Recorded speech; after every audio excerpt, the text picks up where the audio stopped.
Olá, você ligado no Notícias Agrícolas, eu sou o Guilherme Dorigatti. Nós damos sequência à nossa programação, dessa vez para falar sobre o mercado da soja. Vamos acompanhar o que movimentou os preços e as cotações nesta segunda-feira. E quem vai conversar com a gente sobre esse assunto, ajudar a gente a entender um pouquinho melhor o panorama do mercado, é o Enio Fernandes, consultor em agronegócio da Terra Agronegócios, já está aqui conosco por vídeo. Então seja muito bem-vindo, Enio, é sempre um prazer tê-lo aqui no Notícias Agrícolas. É um prazer meu começar o ano ao seu lado. Enio, segunda-feira de movimentações negativas para a soja lá em Chicago. O que pressionou essas cotações hoje? Na verdade, nós já temos alguns dias de cotações negativas, né? 10, 12 dias de cotações negativas. Hoje, particularmente hoje, foi um dia muito técnico. Para começar, nós abrimos a sessão com o petróleo perdendo forte na Bolsa de Nova York e também na Bolsa de Chicago, o WTI.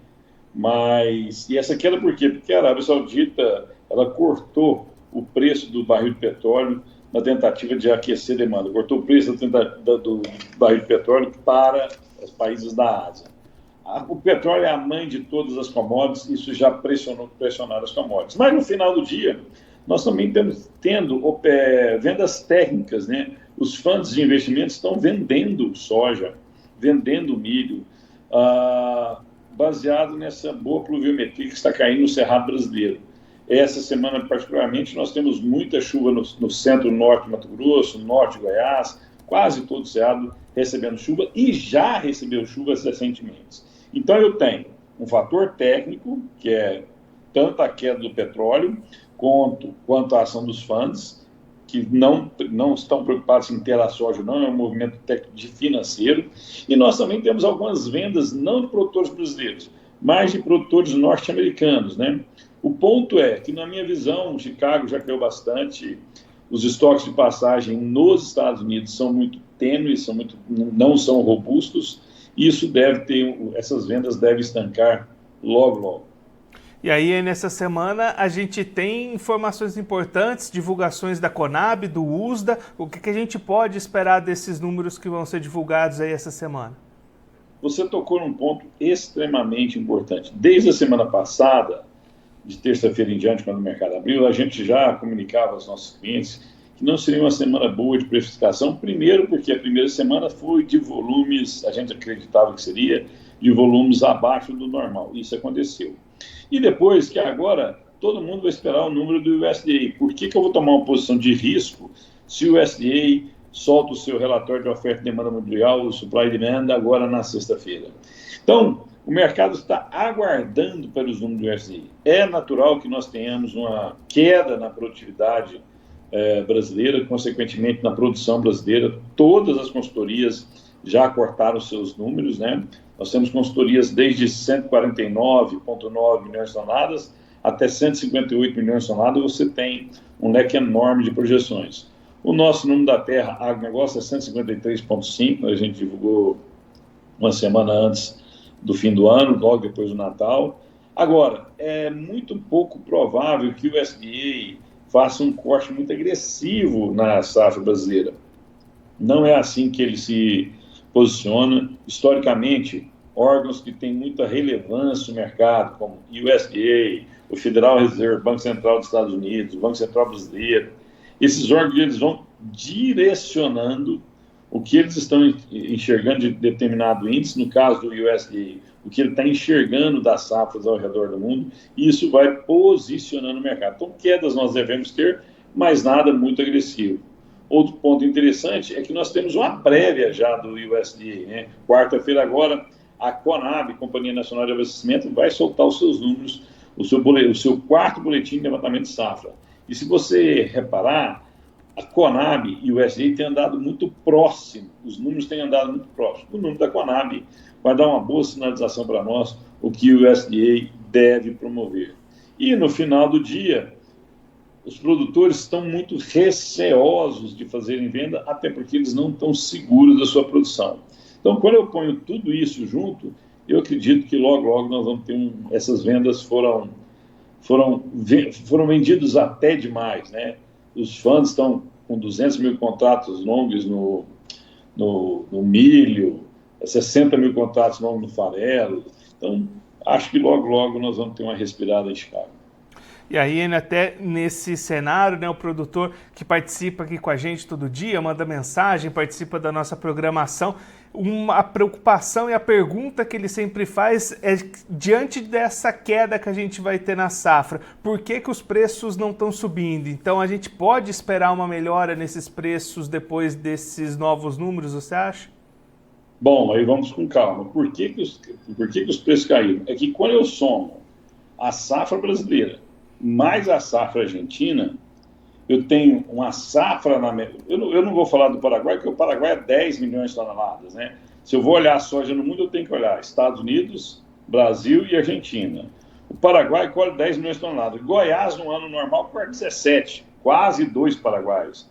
O Mato Grosso ia colher 45, ia colher 4, mais de 4 paraguaios. Então, quando eu olho safra no mundo, eu tenho que olhar esses 3 países. Esses 3 países são 87% de toda a oferta de soja no mundo.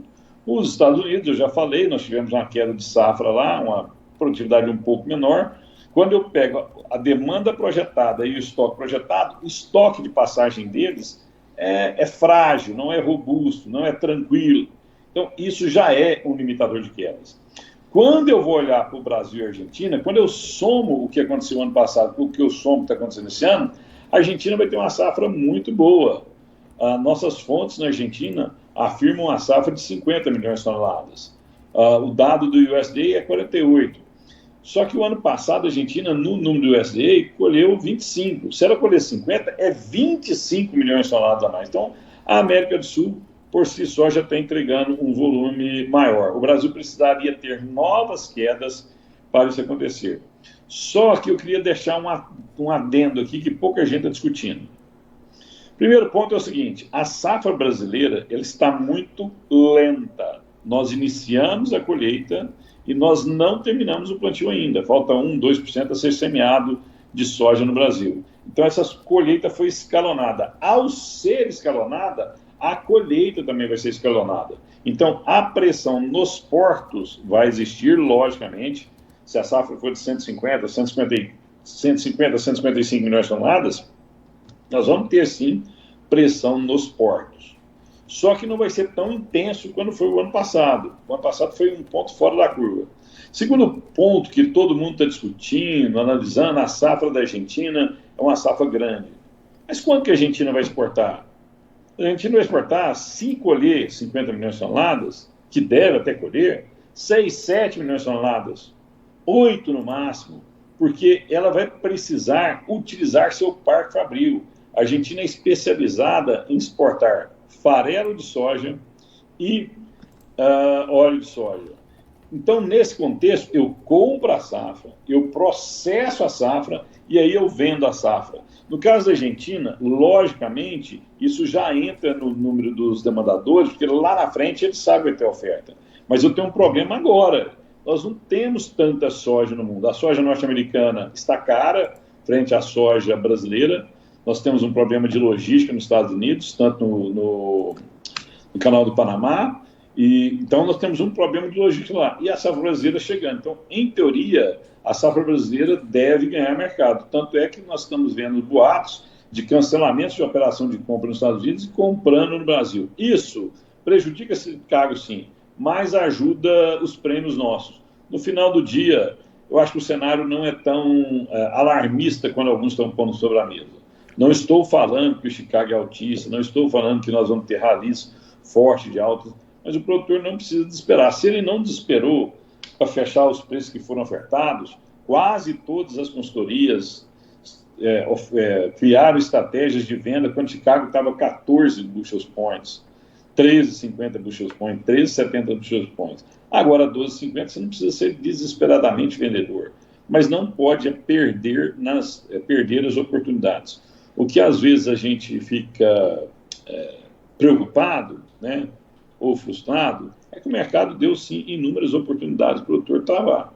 Tanto é que 30% da safra foi travada. Quem travou esses preços, principalmente quem fez só operações de Chicago, para depois fazer as outras operações de prêmio e dólar, está com preço confortável. E aí, Enio, além de uma safra atrasada na colheita, no plantio, também está atrasado na comercialização, né? O produtor evitou participar do mercado até esse momento, né? Mas eu acho que se você está no Cerrado, do norte de São Paulo para cima, eu acho até correta essa prudência, porque não sabia quando iria produzir. Nós tivemos um período de estiagem extremamente amplo, temperaturas altíssimas. Como que o produtor ia ser mais agressivo na sua venda se ele não tem a produção? Então ele foi cauteloso por isso. Naturalmente, os produtores do Brasil, dos Estados Unidos, da Argentina, eles são, o nome é eles seguram a safra, né? O produtor tem amor no grão, ele tem fidúcia, ele acredita que o grão sempre vai subir. Isso é natural do produtor rural. Só que esse ano tem mais um agrave.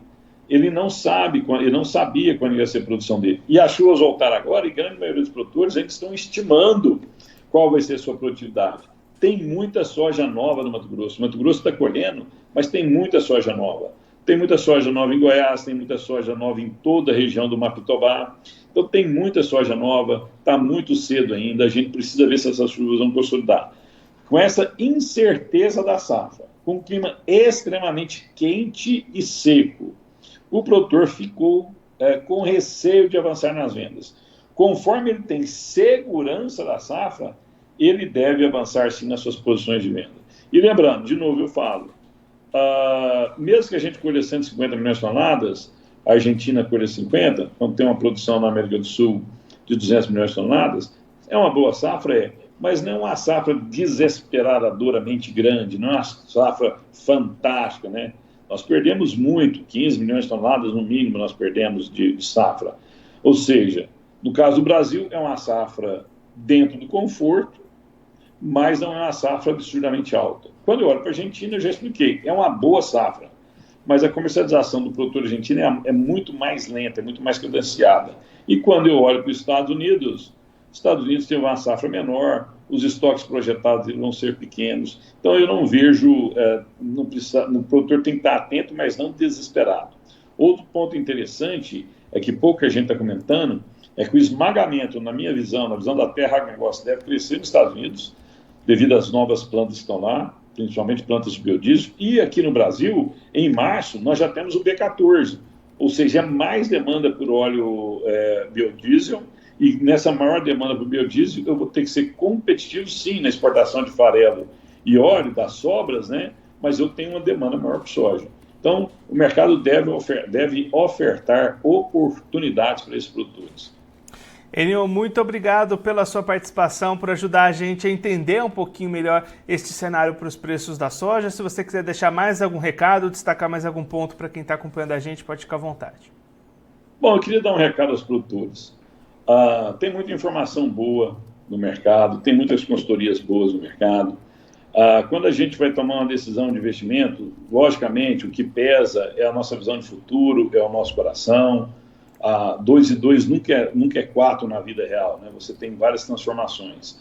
Mas é para ele tomar cuidado em buscar informações de profissionais que tenham dedicação a estudar o que está acontecendo. Tem muita coisa acontecendo. A safra que teve uma quebra importante, mas ele não pode ficar iludido que os preços vão explodir, porque ele tem que olhar o global. A situação não é desesperadora, mas é uma situação que requer cuidado e planejamento. E ele tem que ter um plano de comercial, tem que ter um planejamento do que ele vai fazer. E buscando informações em canais ou consultorias que se dedicam a prestar um bom serviço, e tem várias no Brasil e lá fora, ele tem a oportunidade de construir boas margens. E as oportunidades vão vir, ele tem que ter capacidade de enxergar essas oportunidades e tomar suas decisões. Só isso. Enio, mais uma vez, muito obrigado. A gente deixa aqui o convite para você voltar mais vezes, a gente seguir acompanhando essas movimentações do mercado. Um abraço, até a próxima. Um abraço e obrigado pela oportunidade. Tchau, tchau.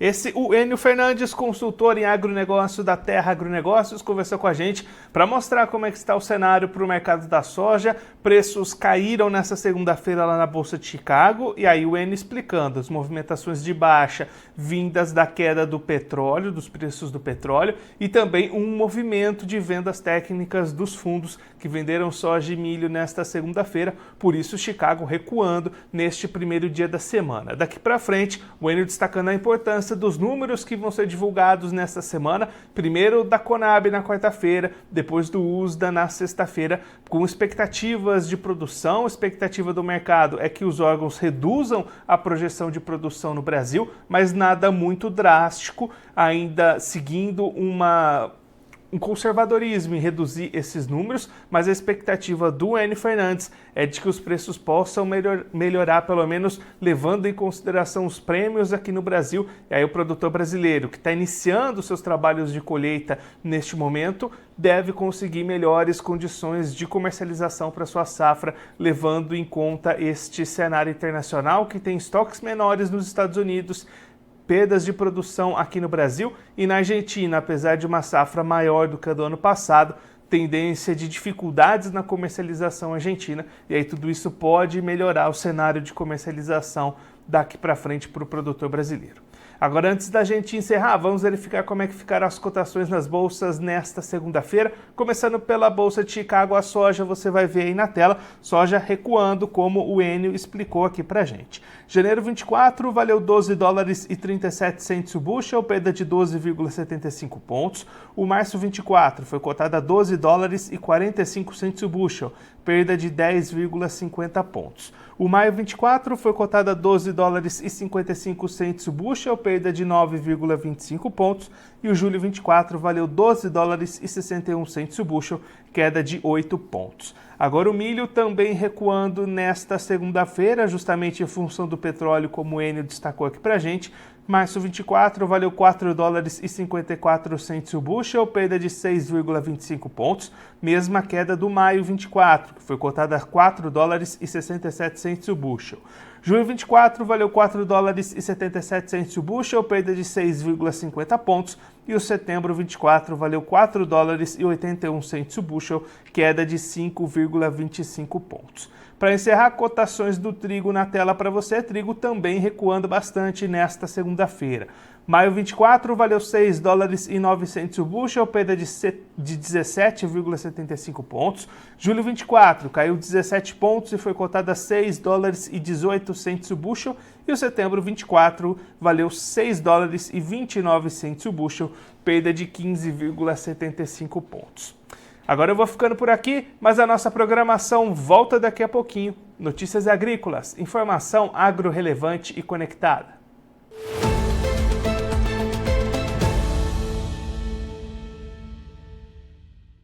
Participe das nossas mídias sociais, no Facebook, Notícias Agrícolas, no Instagram, @Notícias Agrícolas, e em nosso Twitter, @Noteagri. E para assistir todos os vídeos, se inscreva no YouTube, na Twitch, no Notícias Agrícolas Oficial.